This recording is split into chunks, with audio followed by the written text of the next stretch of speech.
The onset of autumn represents a very busy time for English winemakers. We've come to the Sharpham estate near Totnes in Devon to hear about the impact of weather on those vines. Now here at Sharpham, it's an absolutely wonderful situation. We've got hills, we've got a lot of wind shelter here. Tell us a bit about the microclimate and how that really helps to get the best out of this crop.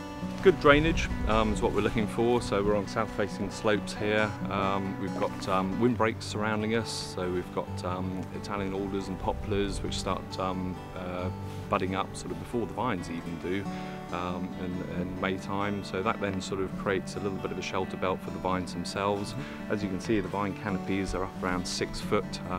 This system here is on a Scott Henry, so we have a canopy for a 6 foot high canopy that then creates a shelter belt for the vines thereafter, building up a beautiful microclimate in this vineyard here.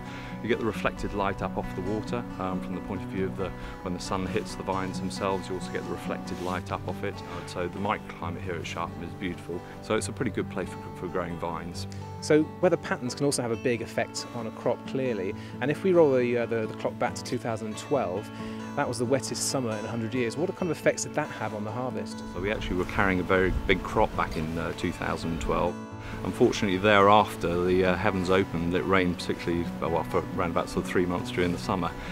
So we ended up with sort of a large crop, but not particularly ripe crop. In terms of sort of harvesting, it was a bit of an issue. We managed to get some wines out, but very small numbers of grapes in the end. It's obviously very difficult to forecast for a whole year ahead, but in terms of the longer 30-day forecasts and looking at trends, how useful would you say that Met Office forecasts are to you when it comes to harvesting? I think sort of precipitation on an hourly basis really helps us. So we know when to come out here, when to trim the vines, to manage the canopy, do some spraying programs as well. So from us, it's quite critical. Not only ourselves, but also the visitors that come to the vineyard. They want to know what the weather's doing, and if they look at a forecast and sort of say, look, it looks as though it's going to be raining, they might not come here. So we can sort of plan as much as we can, but ultimately it's up to what's going to happen up there, and we can't do a lot about that. Just over 35 miles away from Sharpham, we also paid a visit to another award-winning vineyard called Pebblebed. It lies just outside Exeter, also in Devon, in what's known as a rain shadow. This provides drier conditions and fewer opportunities for diseases such as mildew to affect that all-important harvest. So what creates the best weather conditions for a vintage crop? Well, we can do sort of a couple different things, mainly to mitigate against any late frost, so we can leave extra arms on the vine, not tie those down, so that if the frost damages some of those buds, we've got replacements.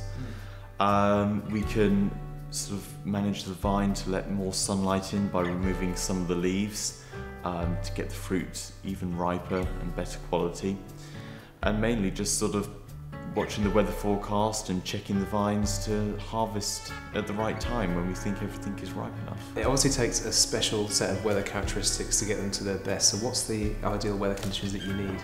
Well, we want to really start off in the winter with a nice cold winter, put the vines into dormancy, the leaves can drop off and get the vine into the right cycles.